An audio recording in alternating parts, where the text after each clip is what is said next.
Alam nyo, sa totoo lang, mahirap maging single mom kasi ikaw ay mag-isa. Walang kasama, walang katuwang sa buhay, na ikaw yung tatay at nanay ng mga anak mo, na minsan hindi mo na kaya pero kinakaya mo, kasi ikaw lang mag-isa na aasahan nila. Ang hirap maging single mom, sa totoo lang, yung pagod ka na, puyat, at di makatulog gabi-gabi sa kaiisip kung ano na naman ang iyong gagawin bukas para lang maibigay ang pangangailangan o pagkain ng mga anak. Minsan masakit pa sa part ng isang pagiging single mom. Hindi ginusto ng isang tao na maging single mom. Kasi alam nyo lang na single mom kami, pero di nyo alam kung bakit nga ba. Minsan yung iba nagiging single mom dahil maaga pa lamang namatay na ang kanilang asawa, na tulad ko. Yung iba naman nagiging isang single mom dahil hiniwalayan ng asawa dahil inuuna yung kabit niya. Yung iba naman sila na mismo nakikipaghiwalay dahil palagi na lang silang sinasaktan. Kaya wag mo silang husgahan kasi alam nyo lang na single mom kami, pero di nyo alam ang kwento namin. Sa totoo lang, ang hirap maging single mom pero kinakaya namin kahit na minsan hindi na namin kaya. Ganito kami ka-strong na tao, nagagawin lahat para sa aming mga anak.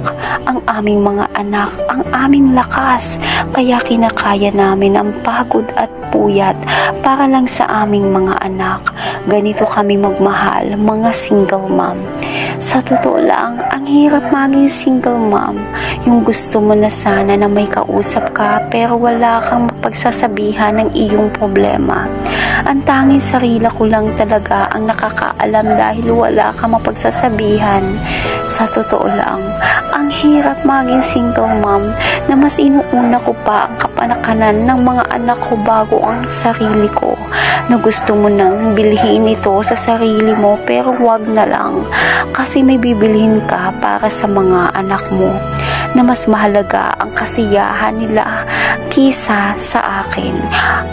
Kasi ang single mom na tao, yung makita namin ang mga anak ay masaya.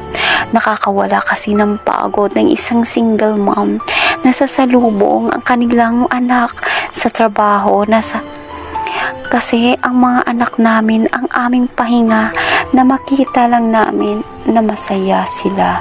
Napapangiti ako kasi ang mga anak ko ang siyang buhay ko. Sa totoo lang, hindi biro maging single mom, kaya wag nyo kaming huhusgahan kasi di nyo alam sa likod ng aming pinagdadaanan sa sobra na kaming nahihirapan. Kaya sa tulad kong single mom, maging proud tayo sa ating sarili kasi napaka-strong natin. Saludo tayo kasi nakakaya natin mag-isa lang tayo. Mabuhay ang mga single mom.